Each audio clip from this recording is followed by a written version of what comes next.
Sejam muito bem-vindos para mais um vídeo do nosso quadro de os melhores livros de empreendedorismo que eu já li na vida. No primeiro vídeo a gente falou sobre 6 livros e hoje eu vou falar sobre os últimos 4. Então fica aí pra vinheta.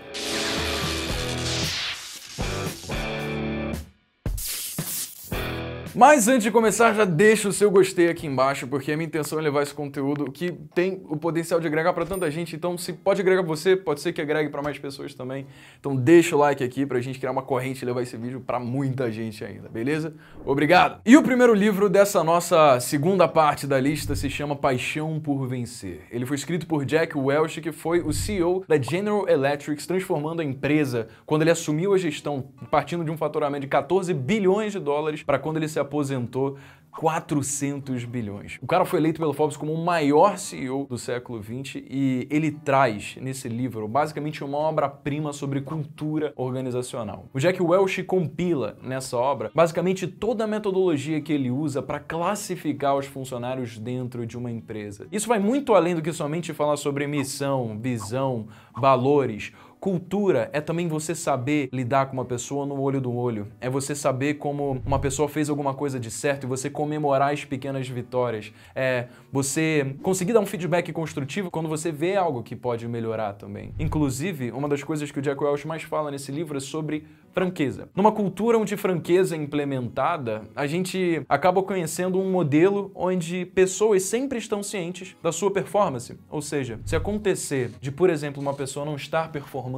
muito bem, justamente pelos feedbacks que nós formos dando ao longo do tempo para essas pessoas, elas vão saber exatamente quando for o momento delas irem embora. Inclusive, essa metodologia de classificação de funcionários, que eu acho que é muito legal da gente trazer aqui, diz o seguinte: existe o topo 20%, que são basicamente os funcionários que mais bem performam na empresa, que mais entregam resultado, que mais lideram, que mais engajam com o seu time. E com isso, esses são os funcionários que devem ser promovidos, que devem ser dados todo o amor e carinho e mostrado para todos o reconhecimento deles de fato estarem gerando resultados tão positivos para a empresa. Existe também o meio 70%, e esse acaba sendo um tanto generalizado a quantidade de pessoas que estão nesse meio. Afinal, tem pessoas que estão perto do 20% do topo, tem pessoas que estão perto do baixo 10% também. Então, para essas pessoas, a gente capacita, a gente dá capacitações para elas conseguirem se sentir como se elas estivessem mais perto de alcançar o seu potencial e dá também feedback sobre tudo o que elas fizeram de bom e devem continuar fazendo e o que elas fizeram de errado e precisam melhorar. E também existe o baixo 10% que o Jack Welch fala, que são basicamente as pessoas que, por algum motivo, não estão dando o melhor de si, não estão gerando resultados. Isso pode se dar por uma série de fatores. A gente não pode cair na armadilha de pensar que simplesmente a pessoa não quer trabalhar no nosso negócio porque ela não gosta do que ela está fazendo. Pode ser que ela esteja entregando alguma coisa mal pontualmente por causa de algo que aconteceu na sua vida. E ele mostra que isso deve ser conversado. Que no momento em que a pessoa mostra que ela está prestes a entregar maus resultados, isso deve ser feito com uma conversa, onde uma orientação vai ser realizada para que essa pessoa tenha um caminho melhor para seguir. E caso ela se mantenha fazendo isso consistentemente, dado a cultura de franqueza, ela vai conseguir saber quando ela for mandada embora. O que pode ser uma coisa boa. A gente acaba pensando que mandar alguém é chato.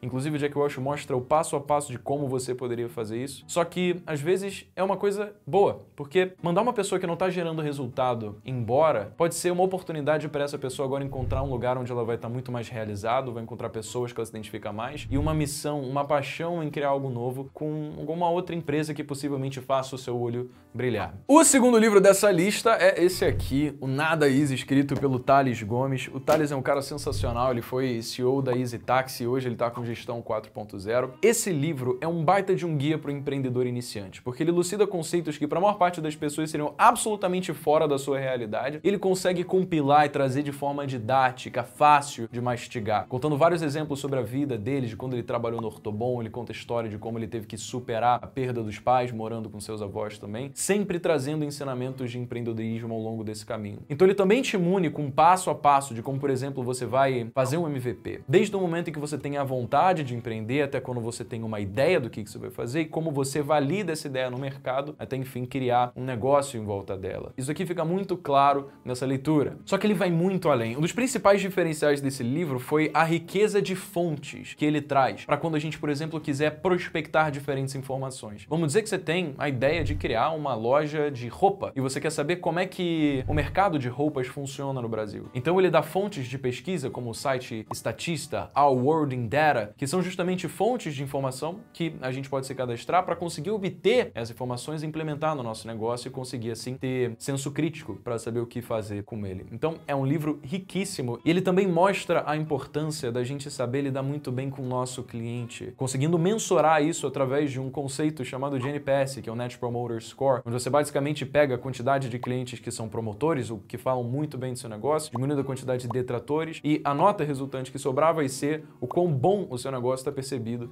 pelos clientes, o quão bem tem sido o seu atendimento, o quão bem eles vão recomendar você para outras pessoas, e é com base nessa métrica que a gente consegue ver um curso de ação sobre o que fazer. E uma coisa legal desse livro também, que me ajudou muito pessoalmente na minha empresa, na Jovens de Negócios, foi em relação à contratação de funcionários, contratação de pessoal, porque ele traz uma metodologia que envolve um sistema de notas, que você dá alguns critérios que o Tales Gomes acha útil para a gente trazer funcionários para o nosso negócio. E os critérios que ele dá são inteligência e capacidade de aprendizagem, que é basicamente o quão rápido alguém pode conseguir obter algum conhecimento, dado que ela tenha vontade para isso, porque essa é a pessoa que, mesmo ela não tendo todo o conhecimento técnico, se ela tiver a vontade, ela vai correr atrás e pode acabar performando melhor do que a pessoa que veio com conhecimento técnico, mas não tinha a vontade. Então isso daqui tá como uma coisa-prima maior pro Tales Gomes em relação à característica que deve vir de todo mundo que ele contrata. Commitment também, que é um engajamento com alguma causa, principalmente no que se diz respeito ao alinhamento cultural, ou seja, se você tem uma empresa, você tem uma missão, alguma coisa que você quer entregar de volta para o mundo. E muito mais fácil é você convencer pessoas a quererem trabalhar contigo justamente pela possibilidade de elas conseguirem realizar essa causa e concretizar esse sonho. Ou seja, você dando à pessoa a possibilidade dela se realizar pessoalmente com a mesma causa que você e também você dando os recursos para que essa pessoa consiga ter uma vida no pessoal e no profissional prazerosa. Ele dá vários outros conceitos que você vai classificar de uma nota de 1 a 5 para depois somar e dividir para ver qual é o ranking dos funcionários que você entrevistou, como por exemplo a questão de independência, ele chama de street smart, que é aquela coisa de você ter a sagacidade da rua, de saber como dar o jeitinho para resolver as coisas quando você não faz ideia de como fazer isso. Então, cara, é um livro que parte do zero, vai com beabá. Eu, sinceramente, foi um livro muito engrandecedor para mim e tenho certeza que também vai ser para quem tá começando a empreender. O terceiro livro dessa lista é esse daqui, Geração de Valores, escrito pelo Flávio Augusto. E o diferencial desse livro é a facilidade de consumir esse conteúdo, porque ao passo que uma das maiores barreiras que as pessoas têm ao começarem a ler é ter aquele bloco de texto cheio de palavra que elas não estão acostumadas, simplesmente acabar lendo duas, encher o saco, se desconcentra e depois bota o livro do lado e nunca mais vê o livro de novo. Só que esse livro daqui, ele é repleto de imagens, de coisas elucidativas, gráficas que facilitam o nosso aprendizado e fazem o livro passar voando. Ou seja, ele tem aqui algo em torno de umas 192 páginas, só que essas imagens elucidativas, gráficas, fazem a leitura passar tão rápido que, sério, literalmente você consegue terminar esse livro em um dia. Tranquilo. Ponto. Mas sobre o que é o conteúdo? Dessa lista que a gente falou, de todos os livros abordados até agora, ele é o livro menos business em relação à parte técnica e mais mindset, mas a gente nunca pode desconsiderar o mindset. Porque se a gente não tiver no estado de mente certo para começar a empreender, então as primeiras adversidades que acontecerem na nossa vida vão puxar a gente para baixo, a gente não vai saber como lidar e vai deixar com que crenças limitantes, seja elas como, por exemplo, em relação ao que a gente pensa sobre trabalho, sobre economia, sobre governo, sobre todos os problemas à nossa volta, tudo isso vai acabar vindo em direção a nós. Isso vai ser tudo desculpa pra gente não se reerguer e fazer valer dar certo independentemente. Esse livro mostra basicamente como cada um de nós tem um filtro, como uma forma individualizada que cada pessoa usa pra interpretar diversos inputs. Você já conheceu alguém que parece que você fala alguma coisa e essa pessoa sempre tende a levar pro lado negativo? Você fez uma piada, você falou alguma coisa que era com o intuito de fazer essa pessoa rir, ela leva pro lado negativo. Você falou alguma coisa brincando, ela leva pro lado negativo. Enquanto tem alguma pessoa que você sabe que você conhece, você pode falar a maior baboseira de todas, até fazer você sentir mal por ter falado isso, ela vai rir da sua cara e querer compartilhar aquele momento gostoso com você. Isso é muito doido, né, cara? Porque pessoas diferentes têm filtros diferentes. E esse livro mostra que o filtro é algo que a gente escolhe colocar na nossa frente. E se a gente tiver num filtro que não empodera a gente a conquistar coisas grandiosas, a gente pode removê-lo e substituí-lo por crenças, por outros filtros que vão de fato dar aquilo que a gente precisa para conseguir chegar onde a gente quer. Então, por mais que o papo pareça muito coach aí, eu tenho absoluta crença de que você deve ler esse livro antes de tudo, inclusive como primeiro dessa lista, que deveria ter sido. E o quarto, mas não o último, porque a gente sabe que aqui é sempre over delivery, tem mais um para você depois desse que eu vou falar agora, então fica até o final e comenta aqui embaixo até o final, Brenão, para saber quem é é que tá aqui, porque eu realmente quero saber quem foi que suportou ficar vendo todos esses livros que eu te passei aqui e se você de fato vai estar disposto a lê-los. Então, o quarto dessa lista de hoje se chama Empreendedores Inteligentes Enriquecem Mais, do Gustavo Cerbasi. Esse é um livro técnico. Esse é um livro que, apesar de parecer chato pelo estigma que contabilidade financeira traz pra gente, ele também traz, mastigado, um entendimento muito didático sobre o que é você analisar um balanço patrimonial de uma empresa, demonstrativo de resultado de exercício, um fluxo de caixa, e também te munir com um senso crítico para que, dados diferentes resultados, você consiga tomar um curso de ação sobre como agir no seu negócio. Então ele vai te falar como você consegue contrair dívidas de forma saudável, sem se deixar ser afobado por elas, como, por exemplo, calcular o prazo médio do recebimento de vendas que você vai ter em estoque, o prazo médio para você conseguir vender esse estoque que você deve repor, o prazo médio do seu pagamento dos fornecedores, que é quanto tempo leva para você, a partir do momento que recebe o estoque, você de fato pagar os seus fornecedores, e também o prazo médio do recebimento de vendas, que é quando os clientes de fato pagam e depois o dinheiro cai na sua conta. Então tudo isso daqui vai estar mastigado, são conceitos imprescindíveis para qualquer empreendedor, porque não adianta a gente ficar muito apaixonado simplesmente pelo conceito de empreendedorismo ou por uma ideia que a gente queira fazer empreendendo e esquecer de analisar as finanças. Porque sem lidar com o jogo do dinheiro, a gente não consegue se sustentar. Porque, via de regra, a gente vai tomar más decisões com ele. Então, esse é um livro indispensável sobre contabilidade financeira empresarial que todo empreendedor deveria ter no arsenal. E o último livro dessa lista também foi um livro extremamente engrandecedor, se chama Measure What Matters. Eu vou colocar o nome dele aqui em português, porque eu li ele, na verdade foi um audiobook que eu comprei na Audible, que é a plataforma de livros pra ouvir. É isso? Livros ou... Tu sabe, é livro pra ouvir. Tu bota o fonezinho, tu vai no ônibus e tal, fica ouvindo. É isso. O que esse livro diz? Ele conta a história de como a cultura do Google, principalmente, inspirada pela cultura da Intel, de implementação de OKRs, fez com que o Google fosse uma empresa tão grandiosa e aquela empresa que atua na fronteira do conhecimento humano. E só pra você entender o que é isso, OKRs são o quê? Objectives and Key Results. Vou te dar um exemplo. Isso daqui é um sistema de metas, ou seja,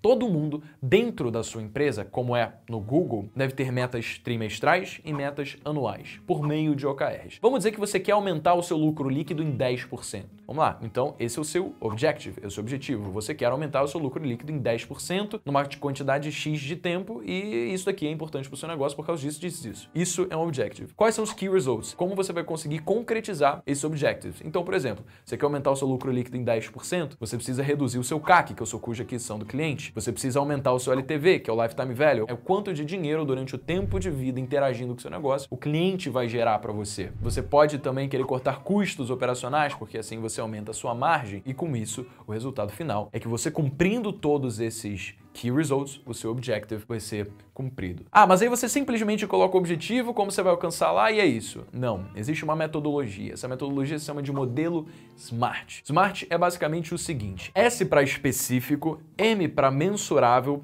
A para attainable, ou então atingível, R para relevante e T para time bound, ou então prazo, com tempo pré-determinado para você cumprir aquele objetivo. O que isso significa? Ele tem que ser específico no sentido de ser bem detalhado. Você tem que ter um roadmap, um caminho claro de como você vai cumprir aquele seu objetivo. Você também tem o mensurável. Ele precisa ser em torno de uma métrica, um número que você vai acompanhar no seu negócio para assegurar que seu OKR está de fato sendo cumprido. Afinal, você coloca alguma coisa que não tem relação com o número, fica muito difícil de você acompanhar. Ele tem que ser attainable, ou seja, atingível. Quer dizer que tem que ser uma meta realista do seu negócio. Se você está faturando 1 milhão por ano, então dizer que no próximo ano você vai simplesmente ter um lucro líquido de 100 milhões é algo que dificilmente vai se concretizar. Então isso daqui não deveria fazer parte de um OKR, porque a sua meta deve ser atingível, de forma realista. R deve ser relevante, porque ele deve ser relevante para o core business do seu negócio, ou então para alcançar a visão que você tem para sua empresa. Então, por exemplo, se a sua visão é se tornar a maior empresa de edição de vídeo do Brasil, então você não vai ter algum OKR relacionado a você vender pés de pato para alguém que vai querer pescar e ver os peixinhos nas Bahamas. E por último, time bound, que é você determinar um prazo de quando você vai começar até quando você vai conseguir cumprir o seu OKR, de forma que você consiga saber se você conseguiu dar conta dele ou não. E no Google, todo mundo tem OKRs abertos. O que significa? Desde o trainee até o CEO, usam esse sistema de OKRs de forma com que todos da empresa, em qualquer dado momento, possam acessar essa base, essa tabela de OKR geral, para ver quais são os dos seus companheiros. Isso é muito bom, porque evita que, por exemplo, alguma pessoa queira pedir algum favor para você e se esse favor tiver não relacionado ao seu OKR, te dê liberdade para falar, putz, cara, desculpa, mas é que tá meio longe do meu OKR, isso daqui não faz sentido para mim. Então, esse de fato é uma metodologia de estabelecimento de metas extremamente eficiente que o livro inteiro conta sobre como no Google fez toda a diferença para a Google se tornar a empresa bilionária que existe hoje. Então, caso você queira adquirir qualquer um desses livros e também ajudar o canal, vou estar colocando meu link de afiliados para Amazon aqui embaixo. E comenta aqui também se tem algum outro livro de empreendedorismo que foi muito importante para a sua vida e que você quer ajudar outras pessoas que querem aprender mais sobre isso a encontrarem essas leituras também. Então, deixa o like aqui de novo, se inscreve no canal, ativa as notificações para você conseguir receber os próximos conteúdos que a gente for postar e ativa mesmo. O que adianta você se inscrever se você não ativa e não sabe que tem vídeo novo? Se inscreve aí, cara. E sem mais, eu fico por aqui. Meu nome é Breno Perrucho. Beijo enorme pra você e esse é o Jovens de Negócios.